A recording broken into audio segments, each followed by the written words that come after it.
forward in writing our manuscripts. What I want to say is that scientific writing is an easy process. It's not complicated like معظم الناس متخيلة.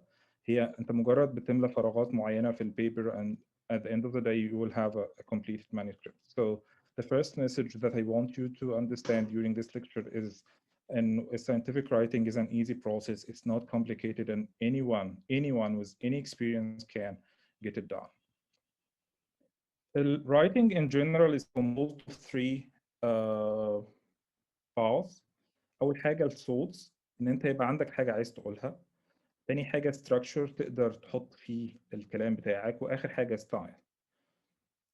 We are not going to talk today about the thoughts لأن المفروض إن الثoughts دي هي المسج اللي أنت عايز توصلها. I think إن الكلام ده was covered properly during the other lectures of the whole. إن أنت عندك idea, you got to design a study design and then get your project done.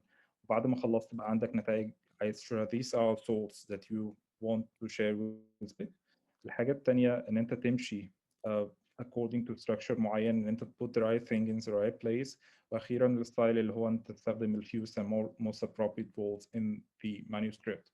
Today we are going to focus about how to write a manuscript from a structure point of view and from a style point of view, and we are going to share some golden rules that can help you throughout any writing process.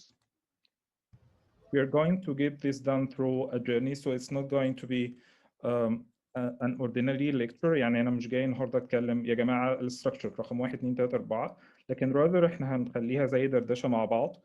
And throughout the next 90 minutes إن شاء الله إحنا هنتكلم على some introductory points that anyone who is new to scientific writing need to understand. What's not covered as part of this lecture, I think إن ده جزء مهم. لأنه في ناس شوية بيبقى الإكسبكتيشنز عندها عالية. في الآخر دي حوالي ساعة ونص من الكلام. We are not going to be able إن إحنا نكفر كل البوينتس اللي بتتكلم عن scientific writing.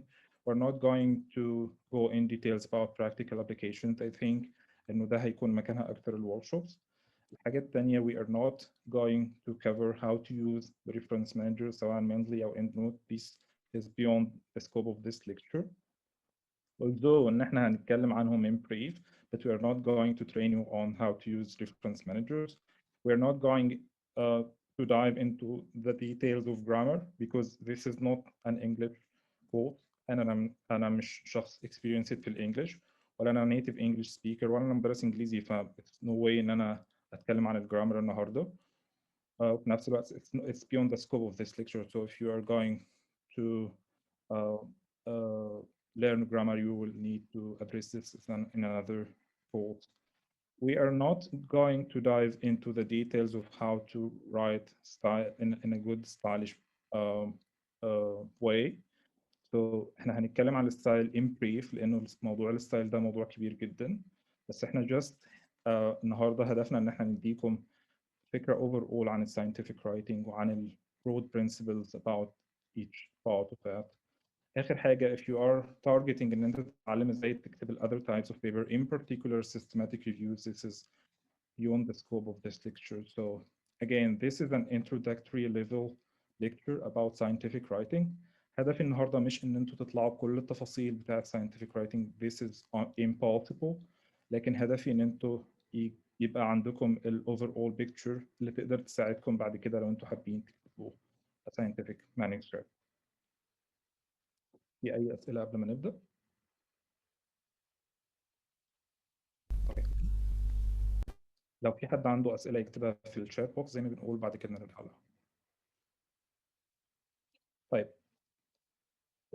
الجماعة بتوع الفلسفة عندهم مثل بيحبوا يستشهدوا بيه في أحيان كتيرة، وهو لو احنا قاعدين في غابة وفي شجرة وقعت في هذه الغابة ومفيش حد موجود في المكان عشان يسمعها.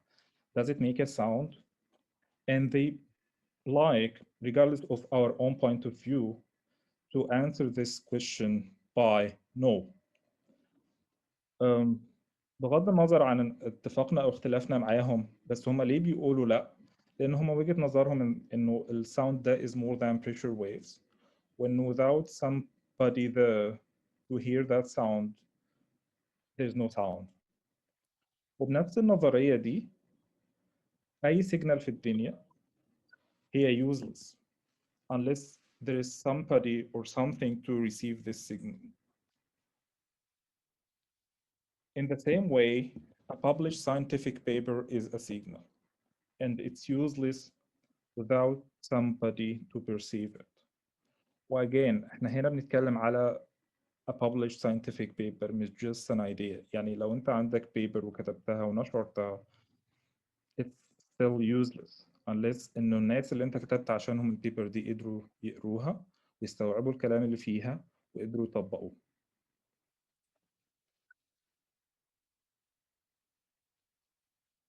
So probably you can have a brilliant idea and an excellent study design, a perfect execution of your project, وجالك نتائج رهيبة جدا من الشغل في البروجكت اللي انت اشتغلت عليه. يعني بمعنى آخر you can have literally a practice changing study, ولكن بسبب the poor writing of the manuscript you will have a poor signal that nobody will be able to perceive it or receive it, and your paper will end up without any impact. Although it's a practice changing study, but you will end up with no impact in your field. And you will be surprised to understand or know that the chances of publishing is better even with bad science لو الجود writing لو writing بتاعك is good. So if you have good writing, you are increasing the chances of getting your work published and getting it cited in the literature. احنا مش جايين النهارده نتكلم على الساينس لان انتوا المفروض اتعلمتوه في other lectures، بس احنا جايين نتكلم على الرايتنج. والبيرفكت manuscript زي ما احنا بنقول هي بتوازن الساينس with writing, so you have a valuable science اللي الناس المفروض هتبتدي تحتاج انها تقرا عنه، وجود writing يخلي الناس تقدر يوصلها الرساله اللي انت عايز توصلها. الجود writing in general له أربعة criteria: إنه clear، إنه concise، إنه coherent and it's organized. خلينا نتكلم على واحدة واحدة منهم in brief.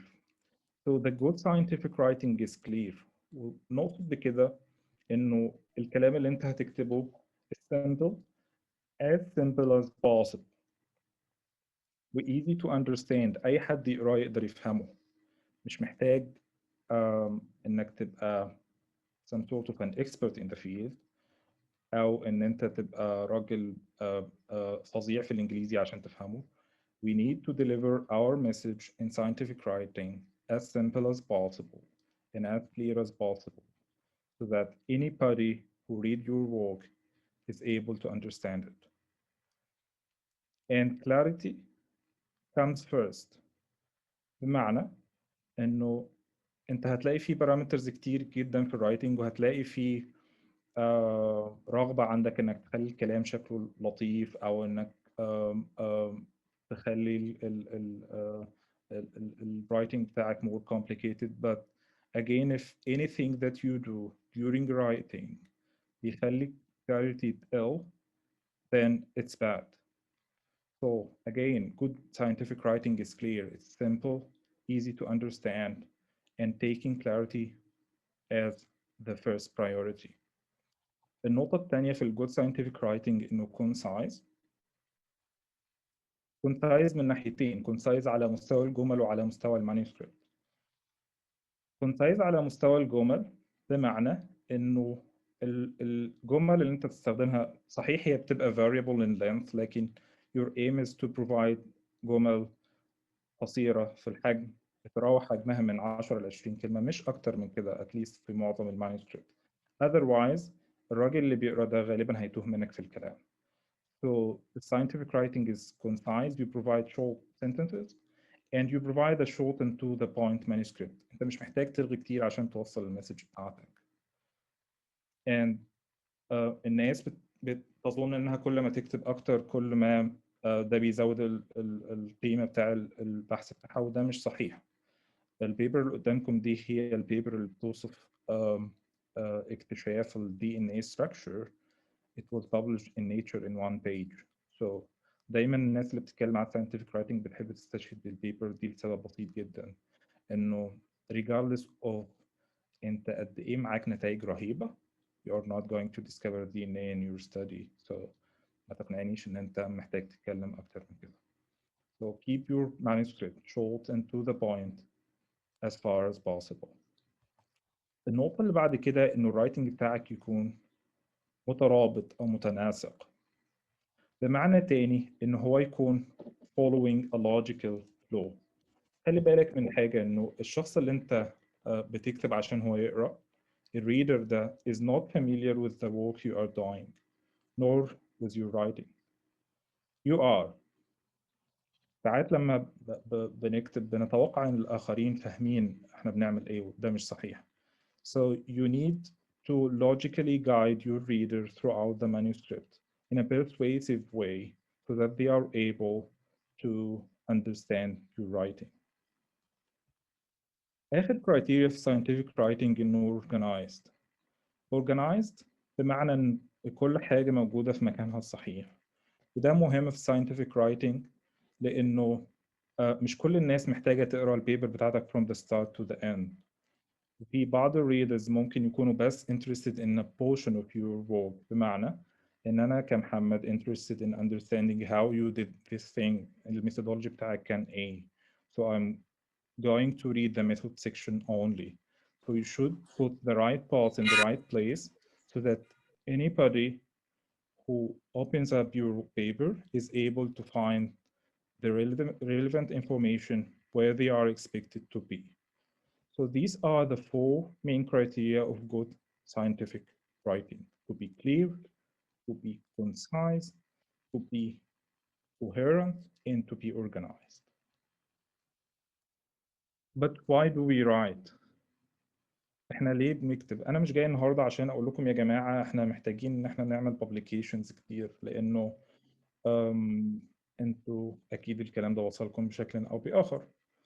ولا جاي عشان اقول لكم انه الببليكيشنز دي هتفرق معاكم في الكارير بتاعكم، بس انا جاي النهارده عشان اقول لكم ان احنا غالبا بنكتب عشان احنا عندنا حاجه عايزين نقولها، مش بنكتب لغرض الكتابه ذات نفسها. So we have a message and we have somebody that we need to deliver our message to.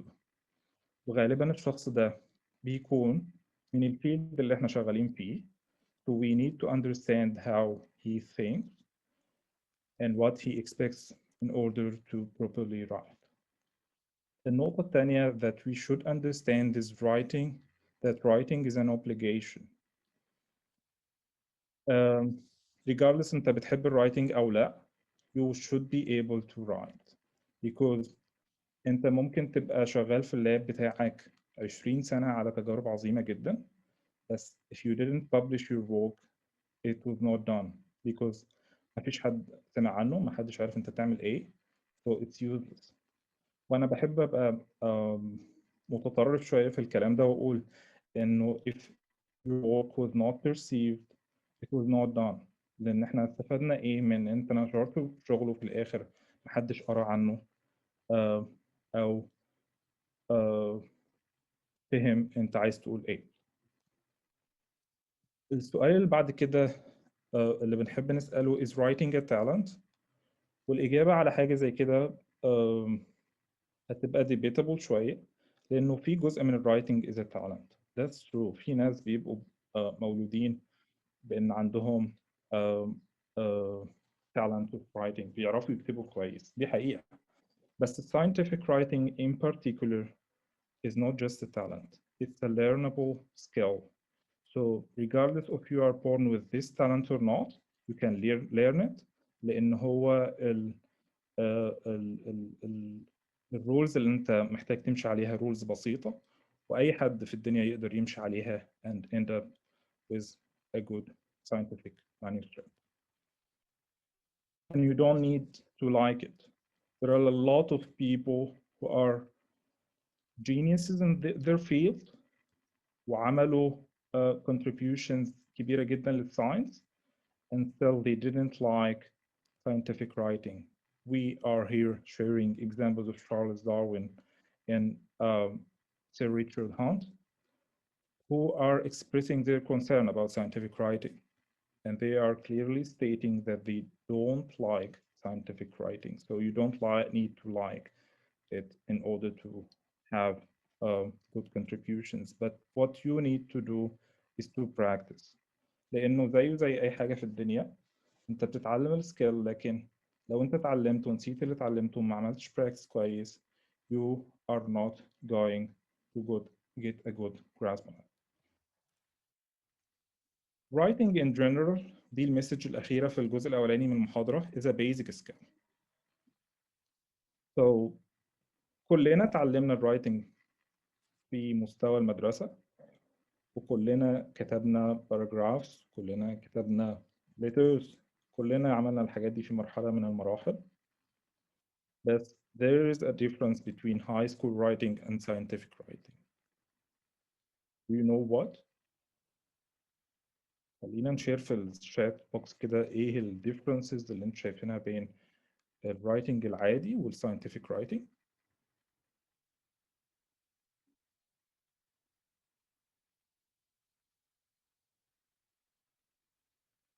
اكتبوا يا شباب لو حد عنده نقطة، حد عنده تعليق، يعني تفاعلوا مع الدكتورة، الشات متاح لكم يعني.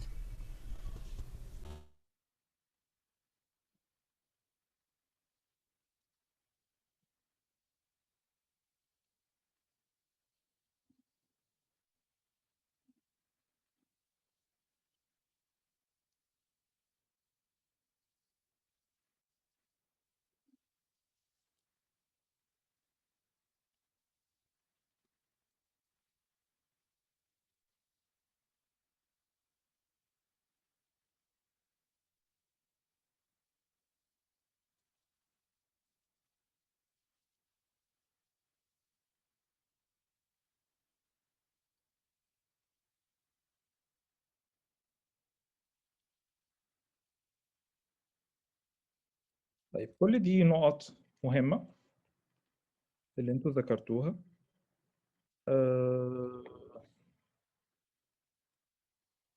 الرولز انه scientific writing is more organized.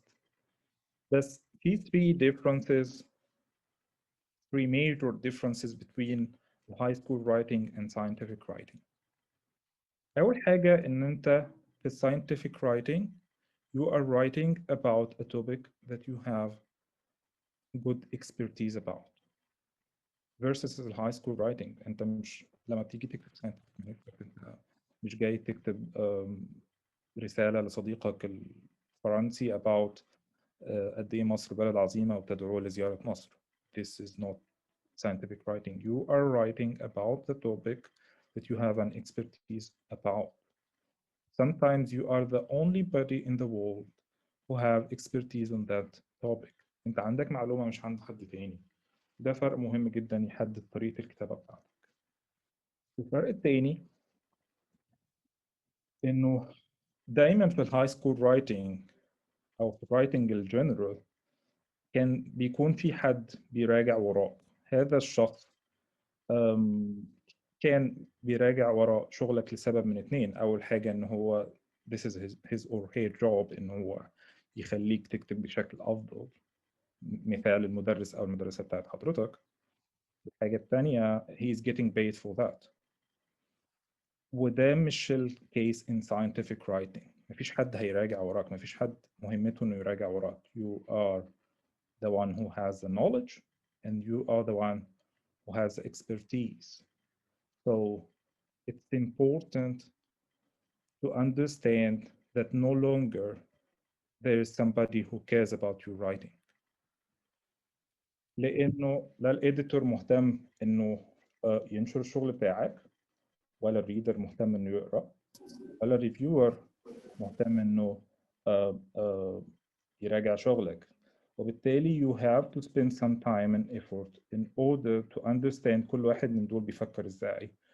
الصح إن أنت تتعامل مع كل شخص من دول as if you are dealing with a customer. لما حضرتك بتروح أي مكان في customer service الموظف بتاع خدمة العملاء بيقعد معاك، بيبتدي يشوف إيه النيدز بتاعتك، وبعدين بيبتدي يعرض عليك الحاجة اللي عنده بشكل يأدابت أو يأدجست للنيدز اللي أنت محتاجها. and الكاستمر بتاعنا في scientific writing is the reader, and you always write while understanding the reader's mindset. الريدر ده أو الشخص اللي هيقرأ البيبر بتاعتك في النهاية له عدة متطلبات أو needs أو characteristics. أول حاجة خالص إن هو ما عندوش وقت، وبالتالي لو حس هو إن الكلام بتاعك بيضيع في الوقت بتاعه he's not going to read your work. الحاجة التانية he doesn't have to read your paper، بمعنى إن هو ده غالبا ممكن يكون شخص expert in his or her field، والشخص ده عنده مليون حاجة تانية ممكن يعملها. ممكن يقرأ البيبر بتاعتك، وممكن يقرأ البيبر بتاع زميلك، وممكن يقرأ البيبر بتاع حد ثالث. ممكن ما يقراش بيبرز خالص ويعمل حاجة تانية، يكتب كتاب. ممكن يسيبه من الساينس خالص ويروح يعمل حاجة تانية. So he doesn't have to read your paper, and he doesn't care about your work. He doesn't know everything that you know, and he's not interested in knowing everything you know. And he has a limited mind processing capacity. حضرتك ما تقدرش تديله معلومات كتير وتتوقع ان هو يقدر يعمل processing لكل الكلام ده في نفس الوقت. واخيرا he is not ready to struggle while reading your work. خلينا نضرب مثال. واحد بيستخدم very complicated words while writing. انا كريدر انا مش مهمتي ان انا اجيب قاموس انجليزي وبعدين ابتدي ادور وراك علشان اقدر افهم الكلام اللي انت عايز تقوله. لو احنا بصينا لكل الكلام ده فكرنا احنا بنكتب ازاي، هنلاقي ان احنا دايما محتاجين نادرس الكونسيرنز او النيد بتاع الريدر ده بشكل او باخر، بحيث انه في النهايه احنا نقدر نجيب الريدر ده ونخليه انترستد انه يقرا الكلام بتاعنا. وده من خلال حاجتين اللي احنا اتكلمنا عنهم من شويه. الحاجه الاولانيه ان احنا يبقى عندنا good quality science. الحاجه الثانيه انه يبقى الرايتنج بتاعنا clear and concise. Without having good quality science and without having clear and concise writing, you are not going to get your reader the message that you want to deliver. So this is the message of the first part of the lecture. إنه إحنا محتاجين نركز شوية على احتياجات الريدر اللي هيقرأ الشغل بتاعنا، إن إحنا نخليه interested في الشغل بتاعنا بشكل أو بآخر من خلال clear and concise writing، وفي نفس الوقت يكون الكلام بتاعنا valuable enough إن هو يشد انتباهه. So this is the first part of the lecture. خلونا ناخد break just 5 minutes وبعدين نرجع تاني. Again احنا مش محتاجين نفكر في أي حاجة ليها علاقة بالمحاضرة خلال ال5 دقايق دول. بعد البريك هيبقى فيه فرصة لأي أسئلة متعلقة بالجزء الأولاني من المحاضرة وبعد كده نرجع تاني. المفروض إن احنا نبقى مركزين شوية على الشخص اللي هيستقبل المعلومة بتاعتنا. إنه المفروض إن احنا نشوف إيه الحاجات اللي هو بيفكر فيها عشان نقدر ندرس it during our writing. الحاجة الثالثة قلنا criteria بتاع scientific writing إنه clear, concise, coherent and organized. في أي حد عنده أي أسئلة متعلقة بالجزء اللي فات في المحاضرة؟ إذا في خلينا اي اسئله يا شباب ما تتاخروش علينا.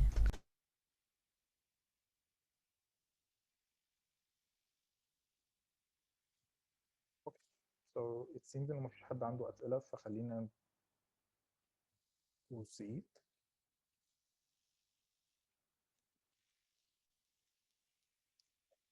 Writing in general is a long-term process. ممكن الصوت يكون عالي كده، انت عالي؟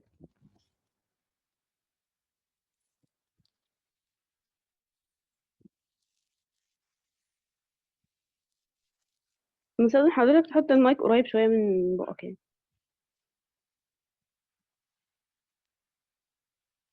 كده الصوت كويس؟ ممتاز ممتاز جدا. طيب. Writing is a process and it doesn't happen overnight. بمعنى إن حضرتك مش بتيجي في ليلة من الليالي وتقرر إن أنت تكتب scientific manuscript وتend up في آخر الليل بإن أنت خلصت scientific manuscript بتاعتك. This is not scientific writing. It needs time and effort and a lot of revision عشان توصل في الآخر للفاينل درافت بتاعتك. This is a shot showing ال different stages اللي انت بتمر بيها غالبا في scientific writing, starting with good planning, setting ال framework اللي انت هتمشي عليه، بعد كده multiple drafts, first draft, second draft, third draft, until you end up بالفاينل document. So دي حاجة بتاخد وقت طويل جدا، ممكن تاخد شهور، ممكن تاخد even أكتر من سنة، عشان just إن أنت write down الكلام بتاعك بشكل منظم، بشكل قابل للقراءة، وفي شكل يشد انتباه الشخص اللي هيقرا الشغل بتاعك في النهاية. We are going to talk about the three main steps اللي في البداية، اللي هما planning, setting the framework, and how to write a primary draft. أول حاجة خالص هي planning. Scientific documents in general, like anything else, cannot happen unless they are given priority in life. لأن أنت لو فكرت هتلاقي إن أنت مشغول باستمرار، مفيش حد بيكون فاضي خالص، either إن أنت عندك شغل research عايز تخلصه أو مذاكرة أو whatever. So you end up بإن أنت ما عندكش وقت إنك تكتب، وده مش صح. المفروض إن أنت يبقى عندك at least جزء من الوقت بتاعك مخصص للscientific writing. الجزء الثاني هو ال reading. ده جزء من البلاننج مهم جدا جدا جدا، إن أنت تقرأ مرة واثنين وثلاثة وأربعة. الريدنج ده هي الخطوة الأساسية اللي كتير من الناس بيهملوها قبل ما يبدأوا الكتابة بتاعتهم، وبالتالي بيأفكت نيجاتيفلي الأوتكم اللي هم وصلوا له في النهاية. عشان تكتب a good scientific manuscript you should read a lot of paper لأسباب كتيرة. أول حاجة خالص عشان يبقى عندك ال appropriate background عن التوبيك اللي انت هتكتب عنه. تاني حاجة ان انت تفهم اللانجوج بتاع الناس اللي بتتكلم في الموضوع ده. Each community has its own code. زي ما احنا بنتكلم بلغة معينة في الطب، كل field within the medical field has its own terminology, has its own thoughts, والناس الاكسبرتس فيه بيفكروا بطريقة معينة، and without reading properly you will end up ان انت مش فاهم الناس دي بتفكر في ايه، فهتنتهي في النهاية ان انت تكتب manuscript dissociated from the field, and it's very unlikely ان المانuscript بتاعتك هتبقى مقنعة للناس دي في النهاية. So you have to read a lot of papers before just putting the first word on your notes. هنقرا قد ايه من البيبرز؟ اقرا as far as possible. If you can read 100 papers, read them all. مش هتقدر تقرا 100، اقرا 50، لكن at least you should read at least 20 papers talking about the same topic or the same field before you write down the first note in your paper. So reading is a very important part of scientific writing. وقبل ما تحط أي قلم في البيبر بتاعتك you should read properly. الخطوة الثانية هي setting الفريم انت تمشي عليه. Just like احنا بنشوف لما الناس بتيجي تبني المباني بيحطوا العواميد والخشب والحديد او whatever اللي هم يستخدموه في المباني، وبعد كده بيبتدوا يكملوا الفراغات دي سواء بالطوب سواء بالاسمنت او whatever اللي هم بيستخدموه. It's the same in scientific writing. You should write down all your ideas, organize them, وبعد كده تبتدي fill in the spaces. How do you set your framework? After reading بتبتدي تعمل brainstorming للأفكار اللي في دماغك, and you think in paragraphs and sections, and you set an outline. زي المثال اللي احنا جايبينه ده، وده كان أحد الأمثلة اللي أحد زمايلنا استخدمها في البيبر بتاعتهم. So you write down إن أنا في الانترودكشن عايز أتكلم على X, Y, Z, and in discussion I'll cover point A which is efficacy, point B which is safety, point C which is adherence, and in each point I'll talk about X, Y, Z. So this is the framework that you should prepare for your paper before ان انت تبتدي تكتب فيها. And without having a good frame you will get lost. مش هتقدر توصل في النهاية لبيبر مكتوبة بشكل كويس. So The second important step after reading and after preparation is setting your framework. ثالث حاجة هي إن أنت تبتدي تكتب البرايمري درافت بتاعتك. والبرايمري درافت it's important to understand إنها تتظل في النهاية primary draft. هدفها ليس إن أنت بتكتب البيبر بتاعتك في الشكل الفاينل بتاعها. The final draft is not the same as primary draft. You will end up with a lot of revisions, a lot of drafts before ending up with the final draft of your manuscript. So in preparing the primary draft, don't try to be a perfectionist. لأنه زي ما بنقول هدف الفيرست درافت هو إن أنت تحط الأفكار بتاعتك على الورق. إن أنت يبقى عندك just starting point تقدر تكمل منها بعد كده وتحسنها عشان توصل في النهاية للدرافت بتاعتك الفاينل.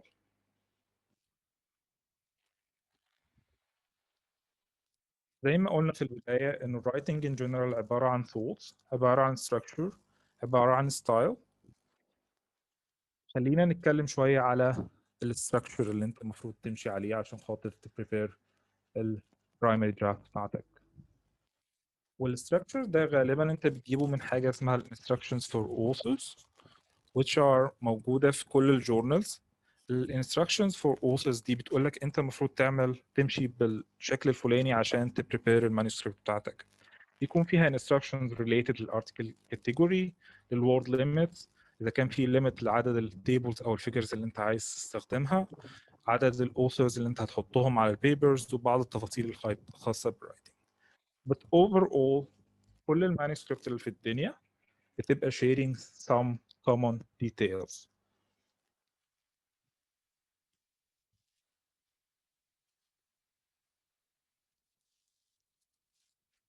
Which is usually summarized in the IMRAD model.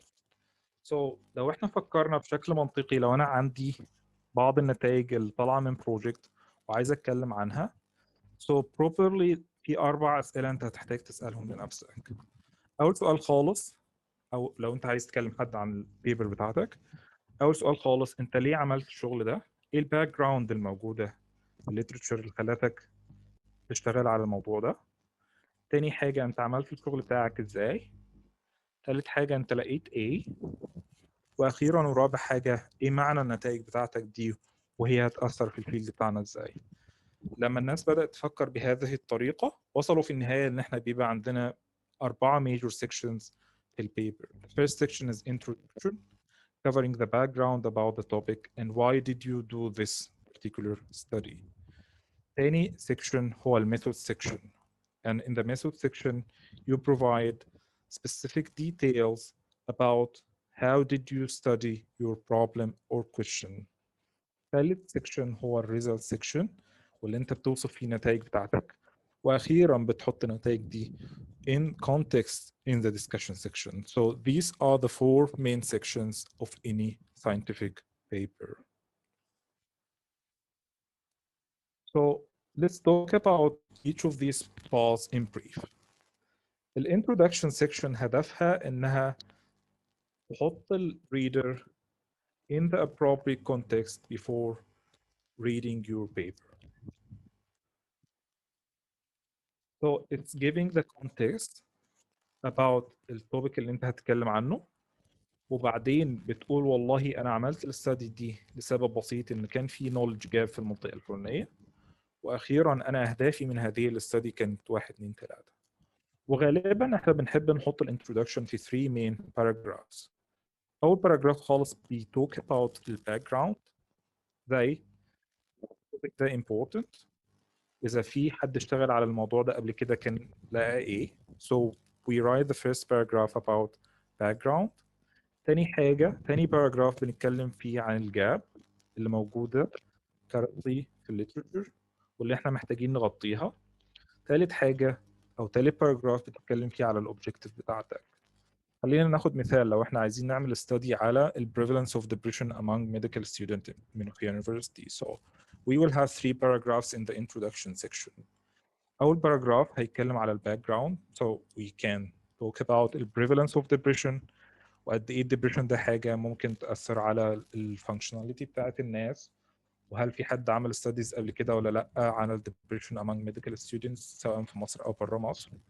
تاني حاجة هتبتدي تتكلم في الباراجراف التاني إنه إحنا عندنا limited data about the prevalence of depression among medical students. And in the last paragraph هتقول والله إن أنا هدفي من البيبر دي أو الستدي دي إن أنا to study the prevalence of depression among medical students في جامعة المنوفية. خلينا spend some time reading this introduction, nicely written introduction. اللي بتتكلم على cross sectional survey اتعمل. So the first paragraph, the writer is talking about obesity أو ال overweight problem. وإنه الناس الأوبيس دول are at increased risk of developing حاجات زي hypertension, cardiovascular disease, diabetes. ومع ذلك احنا عندنا ناس كتير still overweight. وإنه نتائج من السيرفي اللي اتعمل في أستراليا لقى XYZ.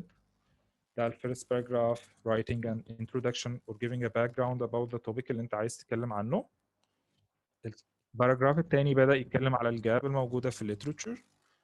غالبا بيبقى في حاجات زي despite, however، كلام زي كده بيدل ان في جاب معينة. So despite the impact of excess body weight on health, self-perception has not been properly investigated. ادي الجاب الموجودة ان السيلف بيرسبشن ده ما حدش درسه قبل كده، وال only information جاية من small samples of XYZ، وإن الانفورميشن دي محتاجة تبقى نجمعها بشكل more methodological. ثالث باراجراف بيتكلم إن إحنا عملنا الستادي الفلانية عشان تكفر ال XYZ، وإن إحنا في البيبر دي بنريبورت information about the perception بتاع الناس عن their own body mass. So this is a typical introduction with 3 paragraphs. الباراجراف الأولاني بيتكلم على الباك جراوند عن التوبيك. الباراجراف الثاني بيتكلم على الجاب الموجودة في الليترشر. والباراجراف الثالث بيتكلم على الستادي بتاعتك والايمز بتاعتها وانت ليه عملتها. تاني جزء من البيبر هو الميثود سيكشن. and انت ميثود سيكشن انت هدفك ان انت provide clear and precise details about your methodology. again الميثود سيكشن هدفها مش مجرد انك بتكتب كلام وخلاص. انت هدف الميثود سيكشن انه اي حد يقراها يقدر يريبليكيت الفايندنج بتاعتك.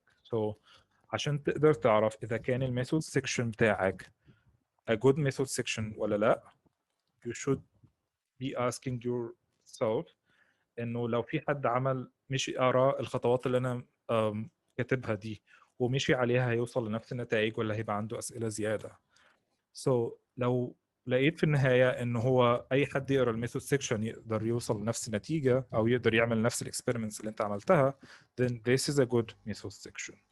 المشكله اللي بتحصل كتير انه الناس بتختصر في الميثود سيكشن، وبنيجي بعد كده نحتاج نسالهم والله طب انتوا عملتوا الاكس واي زد ده ازاي؟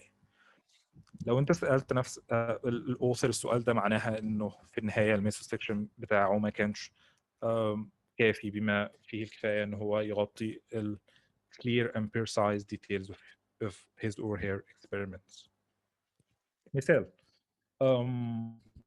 let's compare الجملة دي to isolate T cells lymph node were collected. The detailed description like to isolate T cells mediastinal and mesenteric lymph nodes from biopsy in mice were collected at day 7 after immunization with ovabumine. So ده باختصار يوضح الفرق بين good method section and bad method section. A bad method section is very providing very limited information. The good method section is providing the details that can enable أي حد يقرأ الميثود section بتاعك إن هو replicate experiments بتاعتك. A good way to write a method section إن أنت تقسمها into subheadings. I personally do that. A lot of people like to do that. إن أنت تبتدي تتكلم في section أو paragraph على الstudy design بتاعك. Another paragraph talking about participants, about the place, the ethical approval أو ethical considerations, البروسيدورز بتاعتك اتعملت ازاي، عملت الكويشنير ديفلوبمنت لو انت شغال بكويشنير ازاي، عملت له فاليديشن ازاي، لو بتعمل اكسبيرمنت دي الديتيلز بتاعتها ايه، and ending up with some comments on the statistical methodology. بمعنى انا عملت statistical analysis بتاعي ازاي، استخدمت فيه انهي statistical test، استخدمت برنامج ايه البي value significance level اللي انا استخدمته كان ايه، وهكذا. So the method section covers all the details about your experiment.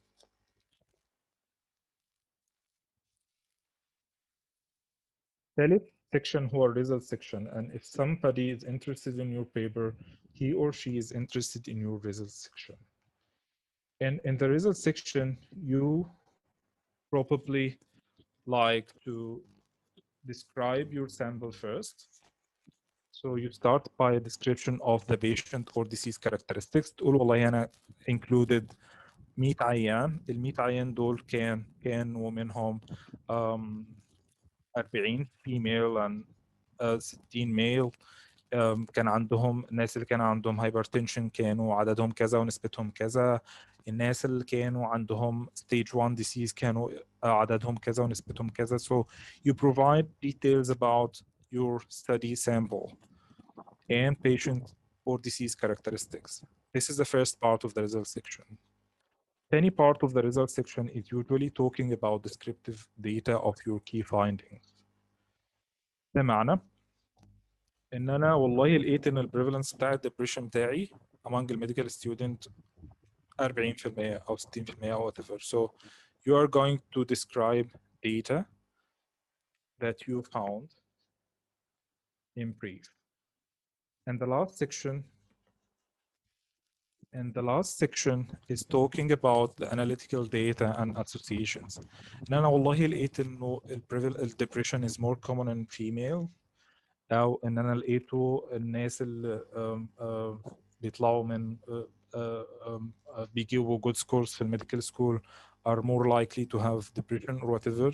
So you are giving the association in the third part of the result section. So the result section متقسمة لثلاثة parts. الجزء الأولاني بتتكلم فيه على description of the study sample بتاعتك. الجزء الثاني بتتكلم فيه على descriptive data اللي انت طلعت بيها من الشغل بتاعك.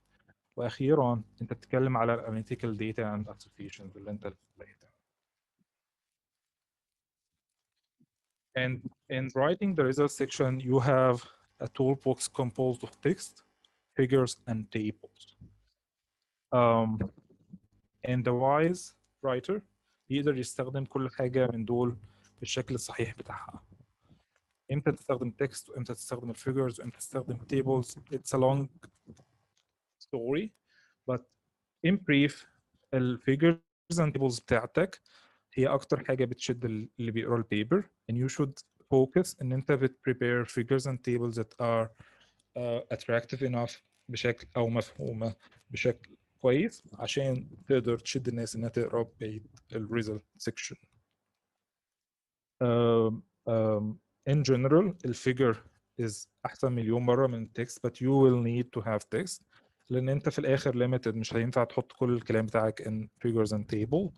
You have about 5 total tables and figures in the manuscript. The average number is about 5 tables and figures, and other than that you need to write down the other finding in text. So you are using wisely about من التولبوكس بتاعتك سواء تستخدم text او تستخدم الفيجرز او تستخدم tables whatever you use. المهم في النهايه ان انت توصل الرساله بتاعتك بشكل clear. And the rule is that you don't repeat data that you have presented in figures and tables again in text. So الحاجة تتكتب مرة واحدة بس, either هتحط في الفيجر أو table أو text. أنت مش عمال بتحطها مرة في table وبعد كده تكتبها تاني في text وبعدين تعمل فيجر على نفس النقطة. لا, ده مش صحيح. أنت بتكتب الحاجة مرة واحدة بس. النقطة التانية في ال results section إن أنت مش بتinterpret ال results بتاعتك. So you are not writing a discussion section. في جزء تاني اسمه discussion حضرتك بتشرح فيه النتائج بتاعتك, لكن انت بتحط النتائج بتاعتك مجردة. انا لقيت XYZ, مش لقيت XYZ وده معناه انه XYZ يعني كذا. لا, انت just write down النتائج اللي انت وصلت لها. اخر section خالص هو discussion section, منه ان انت put your finding in context. In doing that احنا غالبا بنستخدم approach بيلخص النتائج اللي احنا لقيناها تاني حاجة إن إحنا نحط النتائج دي into context زي ما هقول لكم إزاي كمان شوية. بعد كده نقول الليميتيشنز بتاع الاستادي بتاعتنا الموجودة اللي تخلينا ممكن نتشكك في النتائج اللي وصلنا لها، وإزاي الفايندنج اللي إحنا لقيناها دي ممكن help الفيلد إن هو advance أو move forward. In general, while writing down the discussion section, إحنا بنبدأ ب brief introduction. Just a couple of sentences about التوبيك اللي انت هتتكلم عنه. بعد كده بتبتدي تكتب paragraphs. كل paragraph فيهم بيدiscuss a key idea. بتsummarize ال key finding. مثال our study قدرت تلاقي إنه prevalence of depression is about 40%. And you can compare your finding to others. ومقارنة بنتائج الآخرين ال 40% دي لما قارناها بالعمل في السعودية لقينا إنه ده أقل من السعودية ولكنه مثلا أكتر من البلاد الأوروبية. And you give possible explanation ليه والله دي أعلى من المكان الفلاني وأقل من المكان الفلاني. So أنت بتمسك فكرة and the finding by finding وبعدين summarize it, compare it to finding of others, وبعدين بتgive possible explanation ليه الفرق، ليه انت النتائج بتاعتك either consistent أو different from الفايندنج بتاع الناس التانيين. بعد كده بتبتدي تكتب باراجراف على implications for future research أو practice. والله الاستدي دي ممكن يبني عليها بالشكل الفلاني عشان نوصل لنتائج أفضل.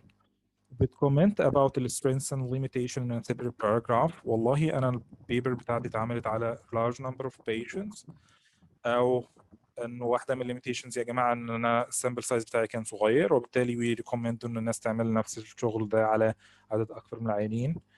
وأخيرا بتوصل لآخر paragraph في discussion section which is the summary or conclusion section. So to write down the discussion section, you start by introduction, you summarize your key ideas, وبعدين بتتكلم على implications for future research or practice, about the strengths and limitation, and finally about the conclusion. هناخد بريك لمدة 5 دقايق وبعدين نرجع تاني. بس before the break I'm just summarizing اللي احنا قلناه. احنا قلنا scientific writing is a long term process، ما بتحصلش في يوم وليلة، بتحتاج وقت كتير عشان توصل للفاينل درافت. الحاجة التانية اللي قلناها إن أول حاجة خالص هي الجود بريباريشن، وإن جزء من الجود بريباريشن ده هو إن أنت تقرا كتير في التوبيك اللي أنت هتتكلم عنه. تاني خطوة هي إن أنت ست الفريم اللي أنت هتمشي عليه أو الأوتلاين اللي أنت هتمشي عليه خلال الرايتنج بتاع البيبر بتاعتك. تالت حاجة إن أنت تبتدي تكتب البرايمري درافت، وإنه هدف البرايمري درافت دي مش إن أنت بتحط كل حاجة بيرفكت من الأول، لكن هدفها إن أنت بتحط الأفكار بتاعتك على الورق تقدر تعدل عليها بعد كده. وإنه الاستراكشر الأساسي اللي الناس بتمشي عليه هو إن أنا بيبقى عندي introduction section, method section, result section and discussion section. في الانترودكشن section بيبقى عندي 3 paragraphs، واحد منهم بيتكلم على الباك جراوند، تاني بيتكلم على الجاب الموجودة في الليترشر، وأخيرا الجزء الأخراني بيتكلم على الإيمز بتاع الاستدي. الميثود سيكشن هدفك ان انت تبروفايد الديتيلز اللي تخلي اي حد يقرا الميثود سيكشن يقدر يريبليكيت الشغل بتاعك بعد كده. الجزء الثالث هو الريزلت سيكشن، ودي انت بتبروفايد فيه الديتيلز about الكي فايندينج بتاعتك. تبدا بالديسكريبشن اوف الستدي سامبل، وبعد كده بتبتدي تديسكرايب الديسكريبتيف داتا اللي انت لقيتها، واخيرا الاناليتيكال داتا اللي انت وصلت لها.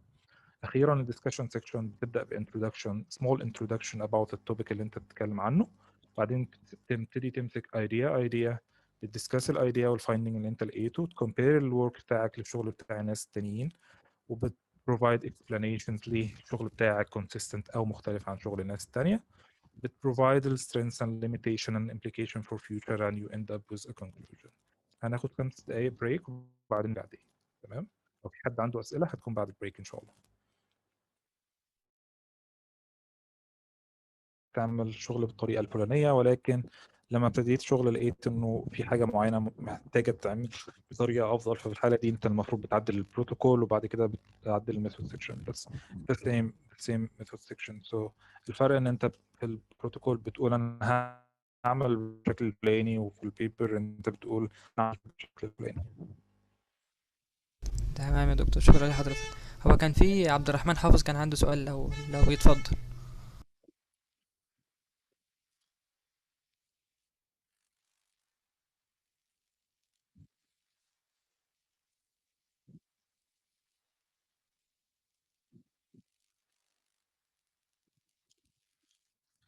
طيب هو في سؤال تاني يا دكتور بيقول ايه الفرق بين الكونكلوجن والدiscussion؟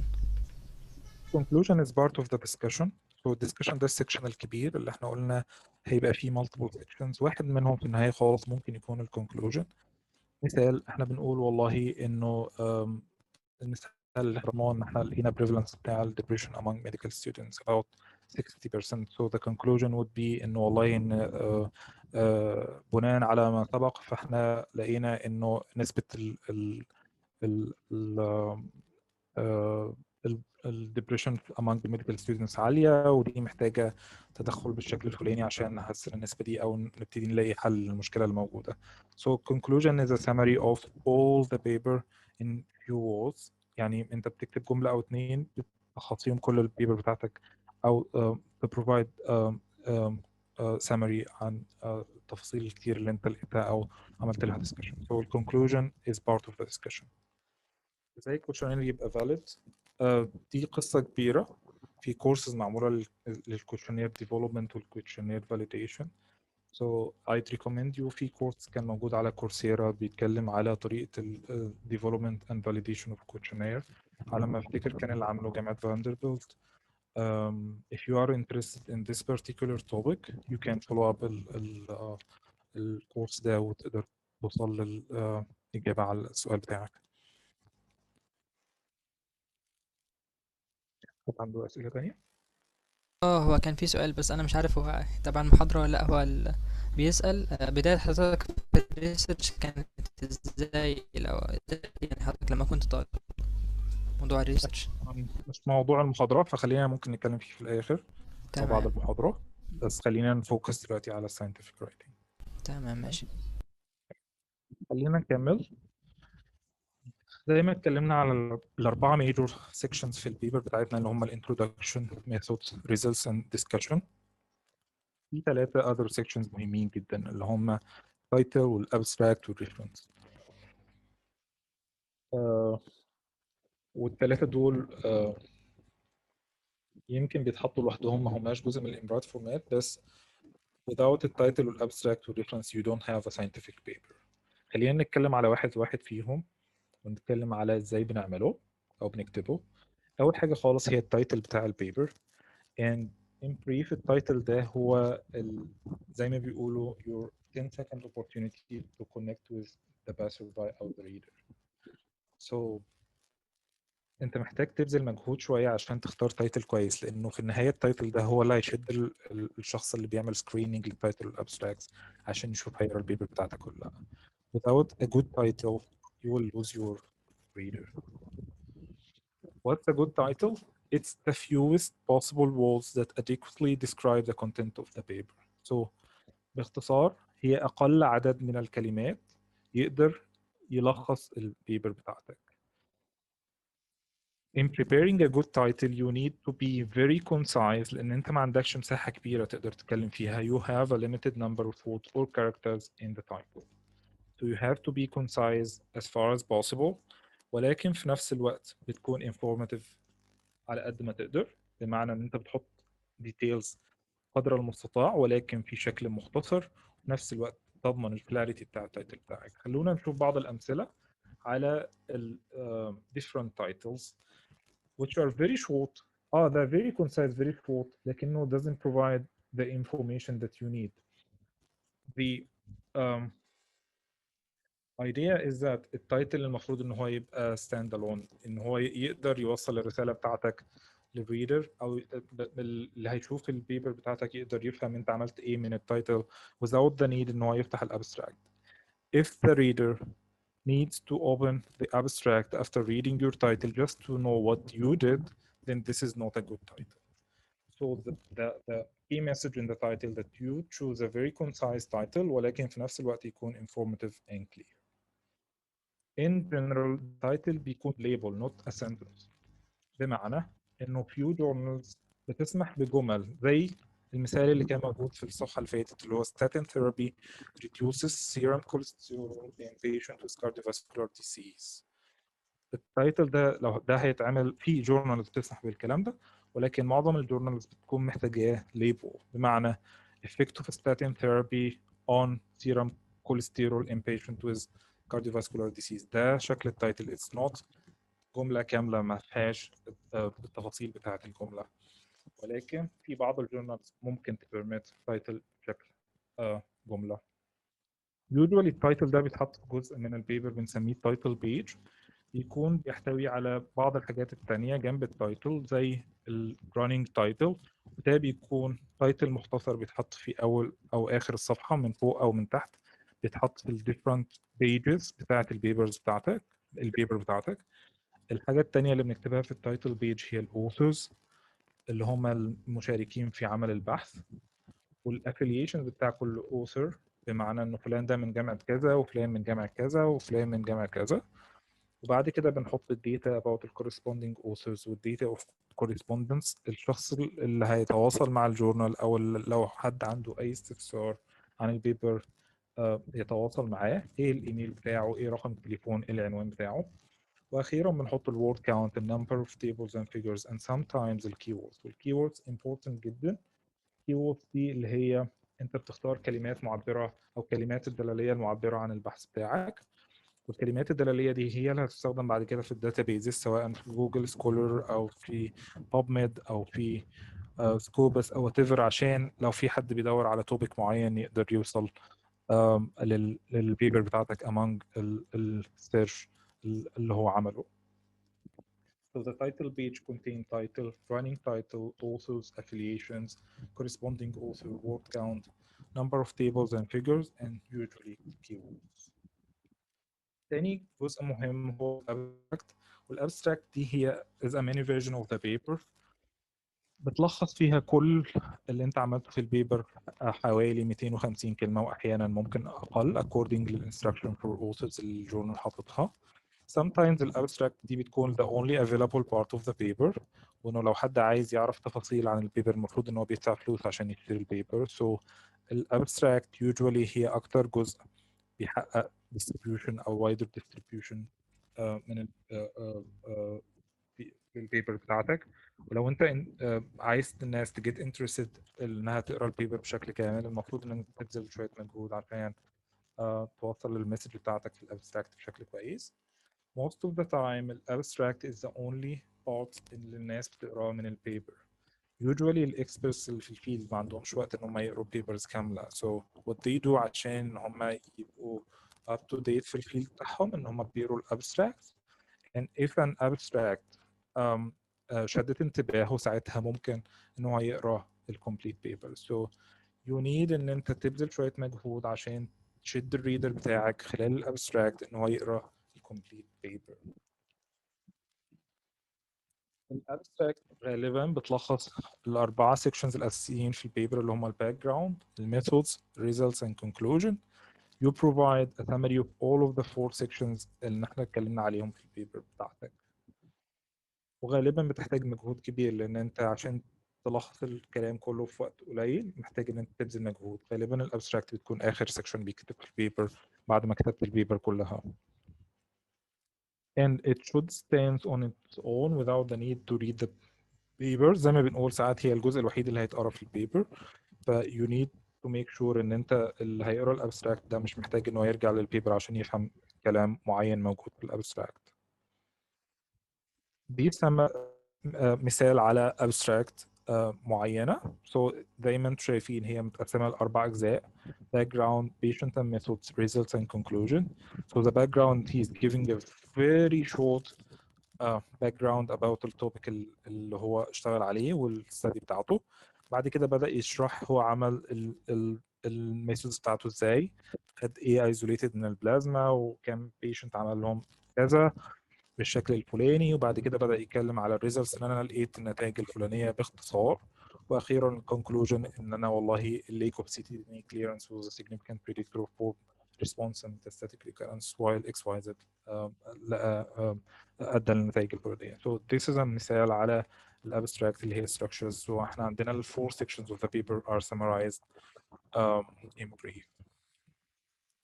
اخر جزء خالص هو الريفرنس سيكشن، ده غالبا بيتحط في اخر البيبر.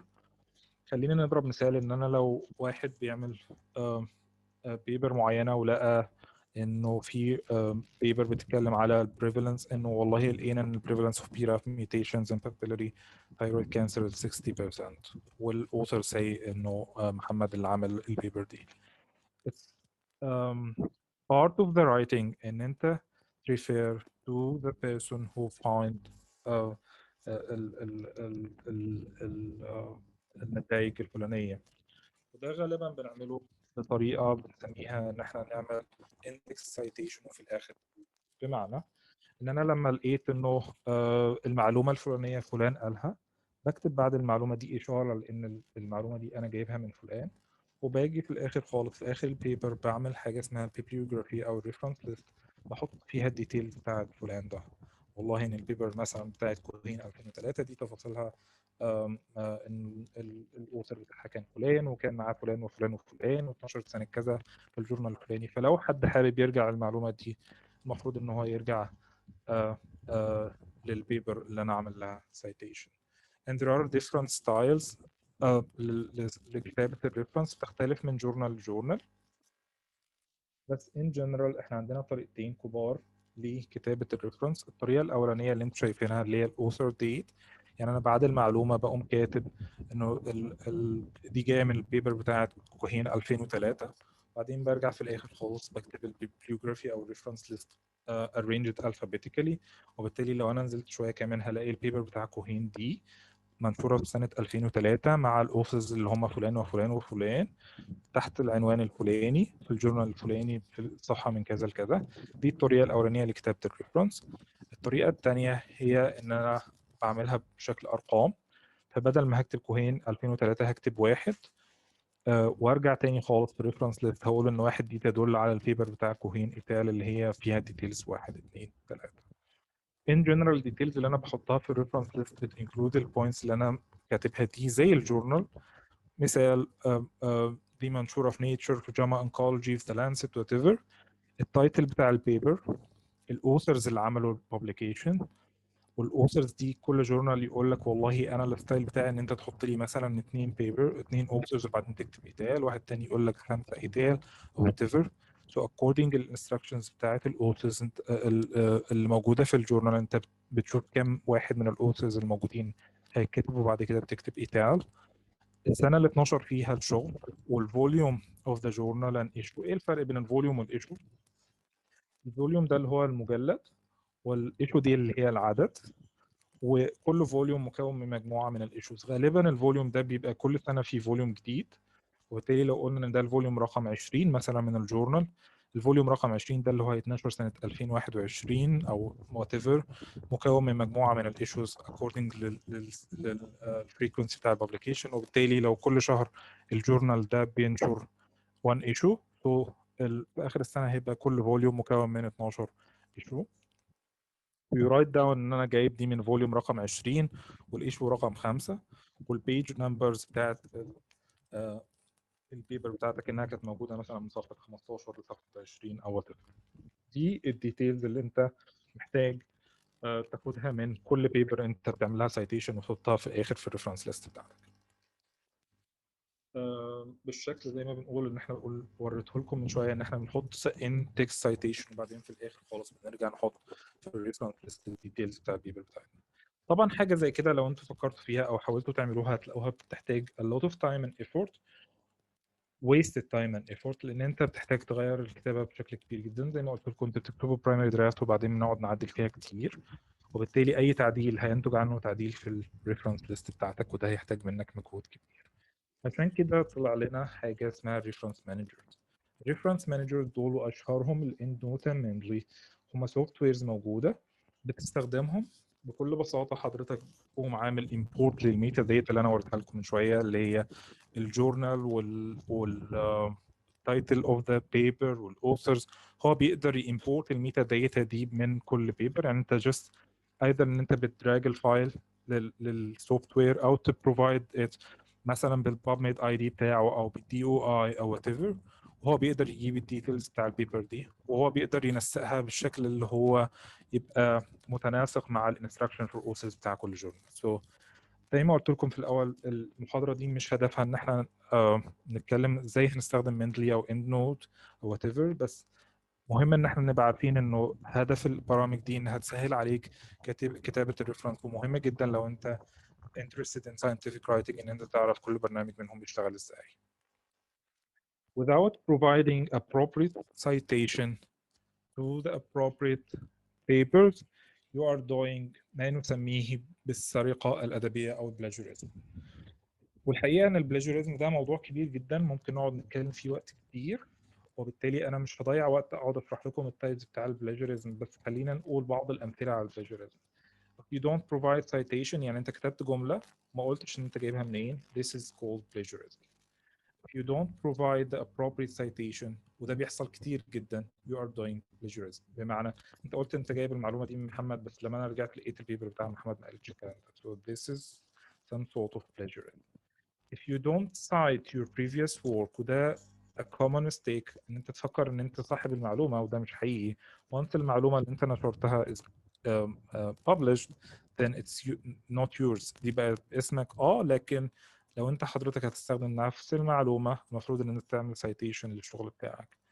اخر حاجه خالص وده بيحصل كتير من ناس كتير ان انت تعمل copy and paste even if you are providing citation you are not allowed to copy and paste جمل من بيبر بتاع شخص تاني وبعد كده تقول ان انا جايب الجمل دي من فلان الفلاني.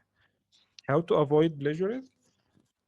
By doing some sort of writing called paraphrasing, which in brief is rewriting البيبرز دي باستخدام كلماتك الخاصة. خلينا نشوف مثال على كده. لو شفنا انه في بيبر او whatever بيقول ان it can be difficult for a non-native speaker of English to paraphrase English text by himself. So لا ممكن تستخدم different vocab like it can be challenging for a person for whom English is a foreign language to reword English text without any help.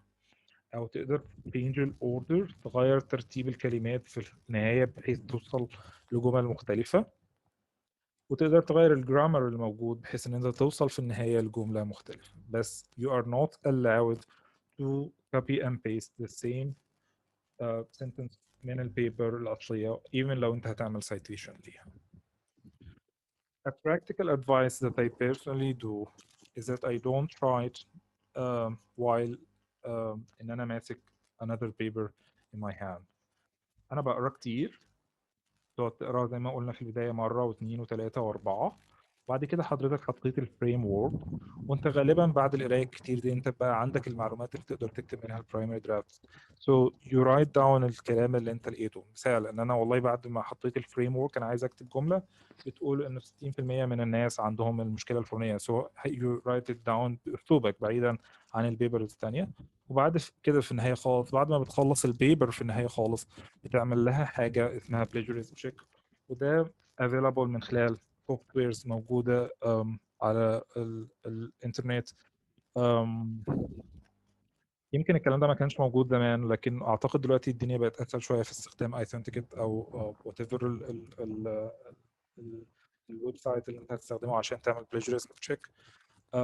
موجوده من خلال بنك المعرفه، موجوده في الجامعه، واعتقد موجوده ايفن في شارع مكسيم في بعض المكتبات بتوفرها.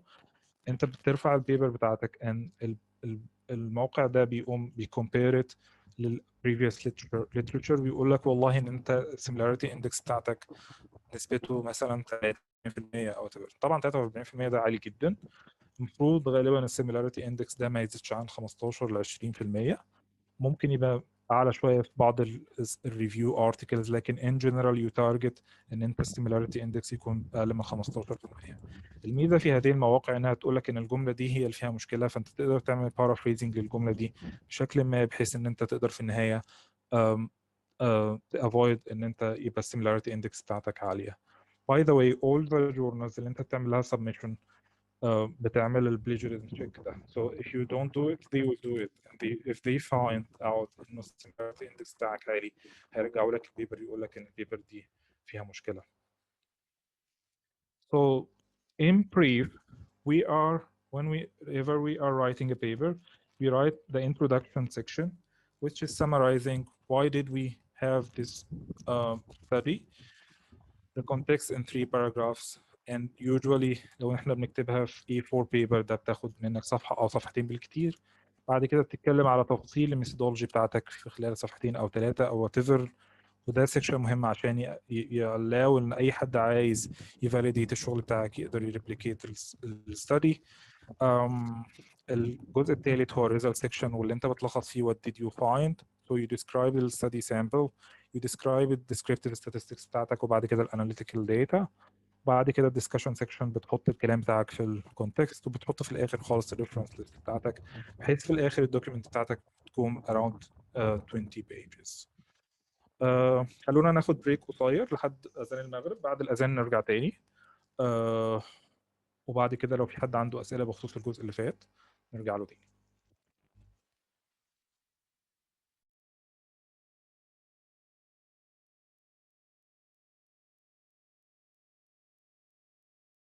طيب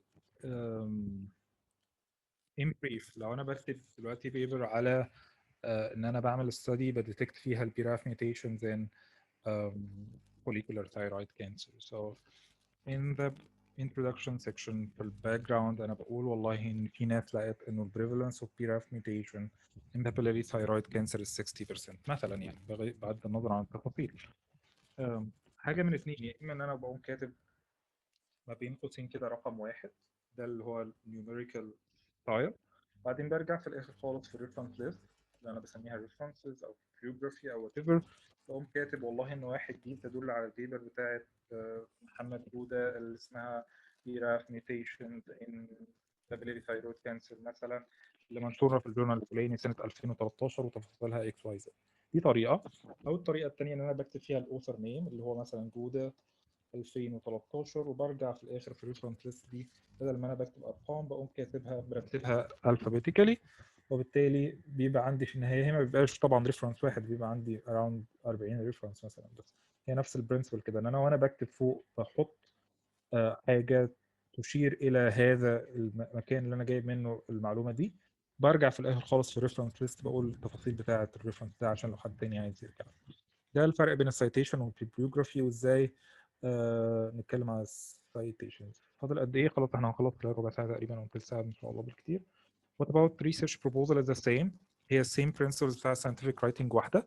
الفرق بين البروتوكول والبيبر ان في البروتوكول انا بقول انا هعمل XYZ، في البيبر انا بقول انا عملت XYZ. So it's the same writing a protocol writing a paper it's the same.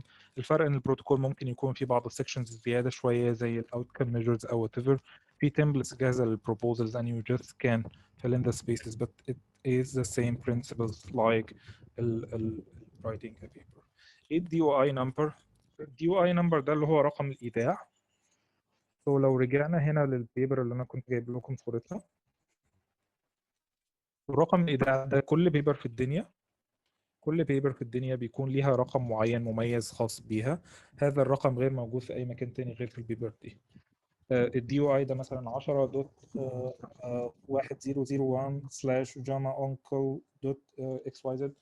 so اي بيبر في الدنيا بيكون ليها دي او اي نمبر ديفرنت عن اي نمبر تاني في الدنيا. مش الدي او اي نمبر ده لو انت رحت السيتيشن مانجر وقلت له هات لي التفاصيل بتاع الدي او اي نمبر ده، جست انت بتكتب له الدي او اي او البي ام اي دي نمبر او وات ايفر، هو بيقوم جايب لك كل التفاصيل، يقول لك البيبر دي اللي التايتل بتاعها كذا والجورنال بتاعها كذا والاوثرز بتوعها فلان وفلان وفلان. لو لقيت معلومه في بيبر ازاي احطها في البحث بتاعي زي ما انا قلت لحضرتك كده بالمثال اللي انا قلته. الفرق بين الفوليوم والايشو، الفوليوم هو مكون من مجموعه من الايشوز. عاده الفوليوم ده بيبقى كل سنه بيطلع فوليوم، الفوليوم ده بيكون مجموعه من الايشوز او الاعداد، كل عدد بيطلع كل اسبوع او كل شهر على حسب الفريكونسي بتاع الببليكيشن في الجورنال. الفوليوم ده الحاجه الكبيره، وبعد كده جوه الفوليوم ده ايشوز صغيره. لو انا بنشر في السنه 12 ايشو، ال 12 ايشو دول مع بعض بنسميهم فوليوم. الفوليوم contains smaller issues. الفرق بين الدسكشن والكونكلوجن، الكونكلوجن is a small very short summary at the end of the discussion section بتقول فيها خلاصة البيبر. انت بتقول ان انا لقيت البريفالنس بتاع الديفيشن عالي، I'd recommend XYZ. انا ممكن ابعت لكم بعض النماذج للكونكلوجنز، بس زي ما بقول لك هي الفرق هي الخلاصه بتاع البيبر في جملتين ثلاثه. هل مثلا تعبيرات PubMed اللي بلاقيها ساعات في التايتلز دي مقبوله؟ بعضها مقبول وبعضها لا. مثال does it work، انا ما اعرفش does it work ده جزء من التايتل ولا if it's part of the title. no, it's not recommended. لكن a randomized control trial to test the efficacy of HCV education on drug users in China I think إنه ما فيهوش مشكلة. Amazing cause is not a good title لأنه في شوية exaggeration. المفروض التايتل ده حاجة نيوترال ما فيهوش تعابير مبالغ فيها شوية. انا الجزء التايتل اللي انت اللي احمد حطه على randomized control trial is good. لو في سؤال does it work is not preferable. الجزء التايتل الاخراني بتاع amazing cause I don't think انه a good title.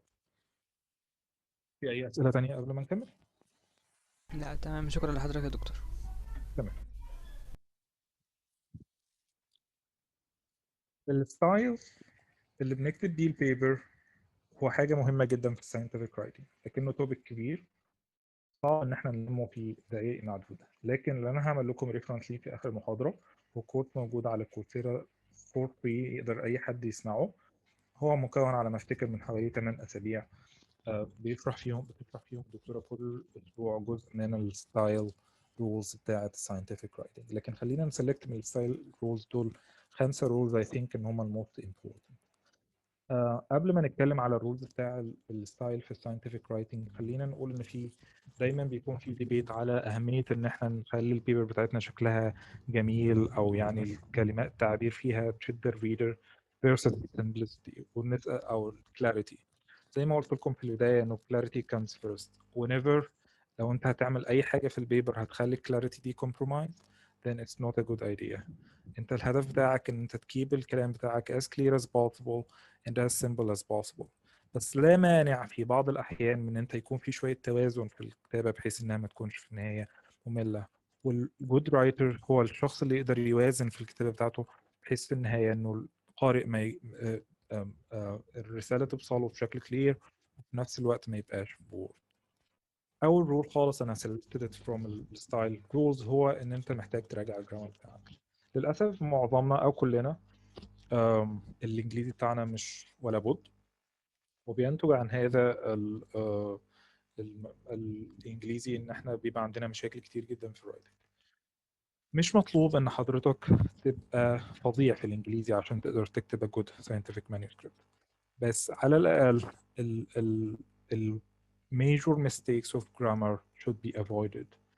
وخد بالك ان حاجات زي كده ممكن تبقى reason ان البيبر بتاعك get rejected very early لو لقى ان الانجليزي بتاعها مش كويس.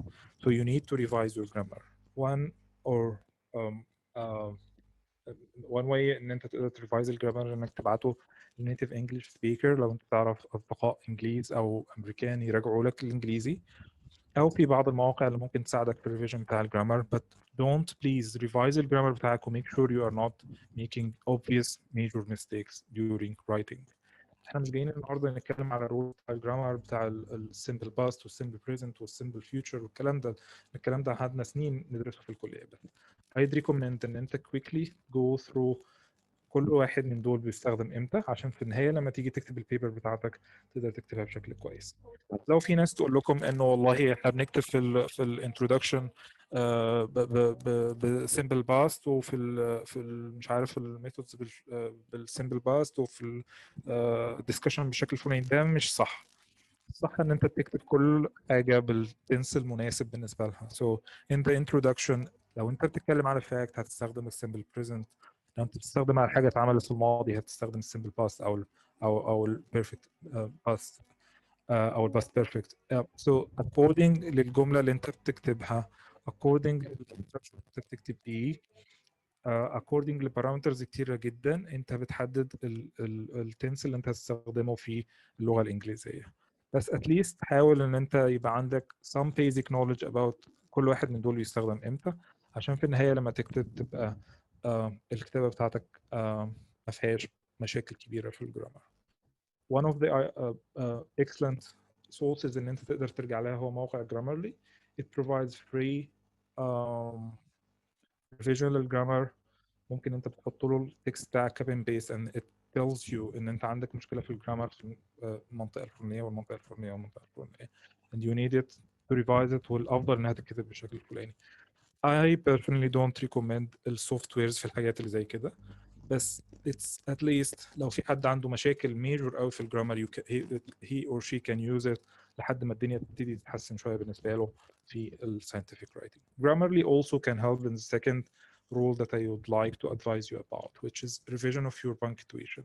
Your punctuation can make a major difference in understanding. لو إن قارنا الجملة اللي فوق والجملة اللي تحت هتلاقوا إنه الكلام فوق صعب جدا إنك تفهمه، في مقابل إن إحنا لما حطينا شوية punctuation marks لقينا الكلام بقى much more easy to understand and much more appropriate. So you need to revise your punctuation marks in order to make sure إنه ال scientific writing بتاعك كويس. ثالث رول أنا أحب ألفت النظر ليه هو اللي احنا بنسميه cut the clutter، أو إن أنت تشيل ال unnecessary words أو جمل الموجودة في الكلام بتاعك. So حاجات زي، خلينا نشوف المثال المكتوب اللي هو the expected prevalence of mental retardation based on the assumption of a normal distribution of intelligence in the population is stated to be theoretically about 2.5%. نقارن الجملة دي بالجملة اللي تحت اللي هي the expected prevalence of mental retardation if intelligence is normally distributed is 2.5%. هتلاقوا إنه هي نفس الكلام، بس إحنا شلنا كلمات في النص أو جمل في النص، ما ضافتش حاجة للكلام. في النهاية وصلنا لعدد أقل من الكلمات، وبالتالي الكلام بتاعنا بقى more concise و more clear. وفي نفس الوقت إحنا شلنا كلمات لا داعي من وجودها في الكتابة بتاعتنا. So you usually بتشيل كلام زي it's well known that it's a matter of fact that، كلام زي كده، الوردز اللي ملهاش لازمة، الجمل الطويلة اللي ممكن تبقى أقصر لو أنت مكرر كلمات، كل الحاجات دي ممكن تتشال وتساعدك في النهاية إن الكلام بتاعك يبقى more clear and more concise. رابع rule of style اللي أنا أحب ألفت النظر ليه النهاردة هو writing with verb، وده هتكلم فيه على 3 نقط. أول حاجة خالص هو إن إحنا ما بنحبش في اللغة الإنجليزية إن إحنا turn the verb into noun. مثال during DNA damage recognition of H3K4ME3 by ING2 results in recruitment of SIN3 HDAC and repression of cell proliferation genes. So هتلاقوا احنا عندنا tendency ان احنا نكتب nouns كتير، لكن الانجليزي more clear هتلاقوا ان الكلمات اللي هي مكتوبة بشكل nouns it's better انها تبقى verbs as far as possible. تاني advice about writing with verb ان انت مش تأخر المين verb بتاعك في الجملة because it makes الجملة بتاعتك more complicated and more hard to understand. مثال COVID-19 infection within the past few weeks had greatly declined in Egypt. If you wrote this sentence in another way like COVID-19 infection had declined within the past few weeks in Egypt, so you brought the verb من آخر الجملة لأولها، وده بيخلي الجملة more clear and more easy to understand. آخر حاجة خالص هي استخدام active voice. So شوفوا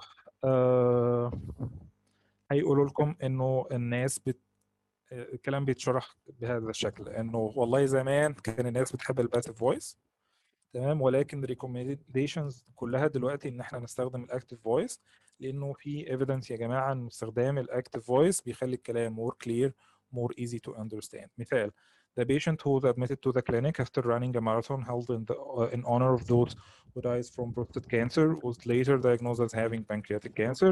It will be much better and much easier to understand لو احنا كتبناها بشكل we diagnosed the patient with a pancreatic cancer after she ran a marathon honoring those who died from prostate cancer. This is the main rule. But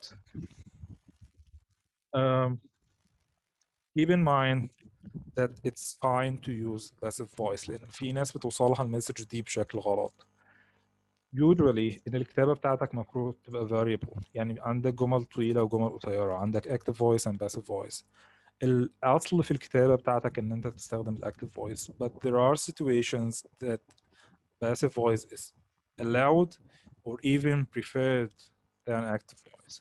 So use active voice as a principle in writing، ان انت بتحاول تكتب بالاكتف voice around 75% 80% في البيبر بتاعتك هتبقى في الاكتف voice، but it's okay to use passive voice as well لو في situation بيخلي الكلام فيه more clear او هتستخدم فيه passive voice. So it's okay to use passive voice, but make sure that the most of the manuscript is using active voice.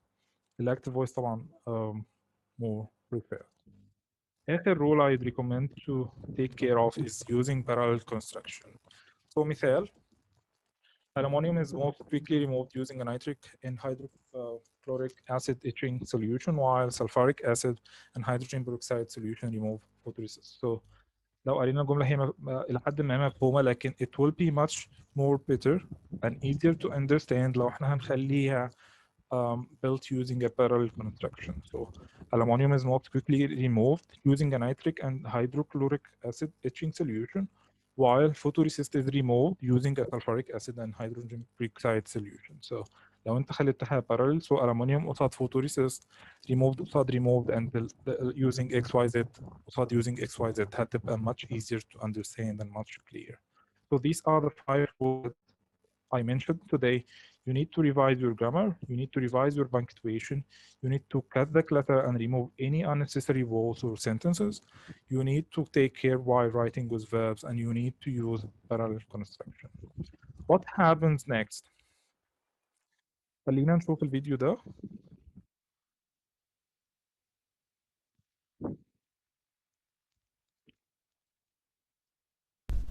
تقريبا دكتور محمد الصوت مش شغال. ليه الصوت مش شغال؟ صوت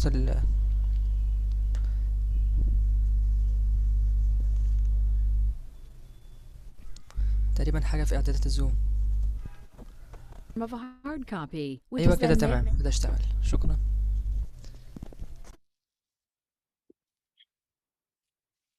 The manuscript begins its long journey when it leaves its author's hands. Often this journey is electronic. Authors upload their manuscripts as directed by the journal and may take only a few minutes. Alternately, the manuscript is in the form of a hard copy, which is then mailed to the journal and can take days or even weeks to reach. It is important to remember that a manuscript can only be submitted to one journal at a time. When manuscripts are uploaded using the internet, acknowledgement is instant. If sent as an attachment to an email message, acknowledgement can be prompt, although not instantaneous. Journals that require submissions in hard copy form also usually send acknowledgements through emails. Once the manuscript is submitted, the editorial board checks it to see if it meets the basic journal requirements, such as the aims and scope, article type, length, and format. At this point, if requirements are not met, the manuscript may be rejected without review. Therefore, authors are advised to prepare the manuscript by closely following the journal's instructions about style and format. If the manuscript passes the editorial screening stage, it is sent to at least 2 peer reviewers who can assess the manuscript. Peer review is a long process and can take anything between 2 to 4 months. Based on the peer reviewer's recommendations, accept with minor revisions, accept with major revisions, or reject, the editor makes a decision on the manuscript and may seek an additional review in case of conflict. The authors are then informed of the decision. If the manuscript is rejected, authors may begin once again by submitting it to another journal after making necessary revisions. If the manuscript is accepted with major or minor revisions, authors are invited to revise the paper, provide responses or a rebuttal to each of the peer reviewers' comments, and resubmit to the same journal. Once a manuscript is accepted, it is further processed for basic grammar and style at the journal end and formatted as per the journal layout. The page proofs are then sent to the author for a final check, and the changes, if any, are incorporated. The whole issue of a journal, which contains many such papers, is published online or printed, and copies sent out to subscribers. The manuscript can then be considered published. So it's a long process من أول ما حضرتك بتخلص البيبر بتاعتك لحد ما البيبر تبقى published, starting with editorial assessment of the paper, ending up with an editor ده بيبعت ل peer reviewers which are experts in the field who revise your paper to make sure the methodology and outcome اللي انت وصلت له is appropriate and sound. بعد كده ال peer reviewers دول بيبعتوا back للإديتور عشان خالص يدوا له recommendations بتاعتهم, and the editor decides based on their recommendation if he's or she is going to accept or reject your paper. It's important to understand that most papers, up to 50 or 70% of paper, get an editorial rejection. I mean, 70% of the paper are going to be rejected by the editor before being sent to peer review. This is important to understand عشان خاطر حضرتك ما تحبطش لما تبتدي تبعت البيبرز بتاعتك وتلاقي ان كل شويه بيجي لك rejection. This is normal. This is normal process. بقية الريجكشنز بتيجي غالبا بعد البير ريفيو but the rejections after peer review if they will be the decision الإديتور بيبعت معاهم بعض recommendation for improvement of your paper. So during this whole process you need to understand the mindset of the editors, the reviewers and the readers. So the reader is احنا اتكلمنا عنه في البداية and his main point اللي انت محتاج تعمل لها addressing هي ايه اللي يخليه يقرا البيبر بتاعتك in particular، ايه اللي يخلي واحد not interested ما عندوش وقت يجي attracted للبيبر بتاعتك ويقراها. A reviewer is usually looking into how good the science is within your paper, but the editor is looking into other aspects like هي البيبر بتاعتك هتبقى interesting ولا لا، is it within the scope of my journal ولا لا، and more importantly will it be cited or not. الاديتورز يهمهم من البيبرز اللي هتتنشر في الجورنال بتاعهم تبقى سايتد كتير عشان خاطر السايتيشن ده بيزود الامباكت فاكتور بتاع الجورنال. So it's the focus of the editor دايما ان هو يدور هل البيبر بتاعتك هتفيد الجورنال بتاعه لو اتنشرت ولا لا. The reviewer is more or less looking into the science and the reader is looking into what is if your paper is of interest to him or her or not. And you should address the concern of all of these people while writing your manuscript in order to get published. Let's end up by some practical notes that you need to address while writing your manuscript. أول حاجة ببدأ الكتابة in any section في البيبر. Most probably most of the people start writing by starting in the method section. لأنه الميثود سيكشن دي هي الحاجة اللي أنت عملتها والحاجة اللي أنت عارفها والحاجة اللي مش محتاجة أي مجهود علشان خاطر تكتبها. So you are describing أنا عملت XYZ بالطريقة الفلانية في الوقت الفلاني في المكان الفلاني وعملت steps 1 2 3. So it's the easiest section to write وعشان كده غالبا هي the first part to be written in your paper.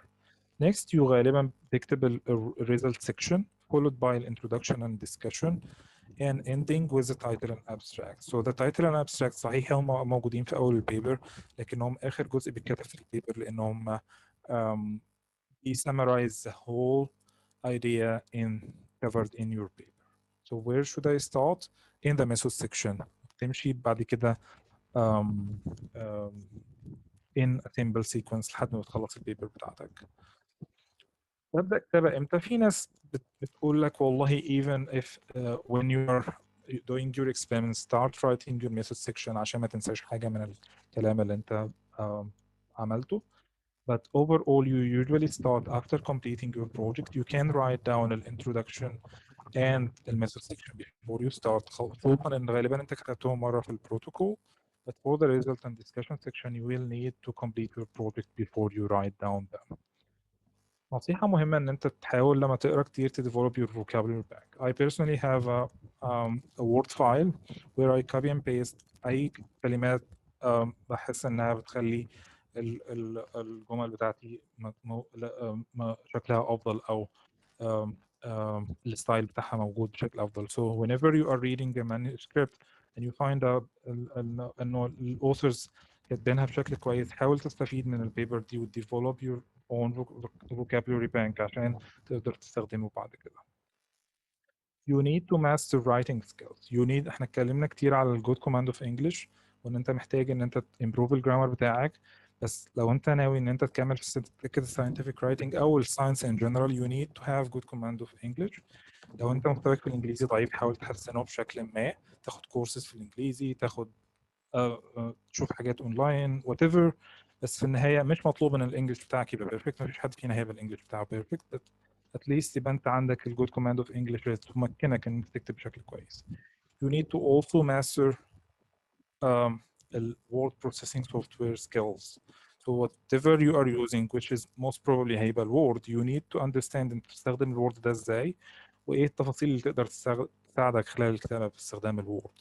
Also the reference managing software that we mentioned in the context of this lecture, you need to understand how to use Mendeley or EndNote or whatever software you are going to use.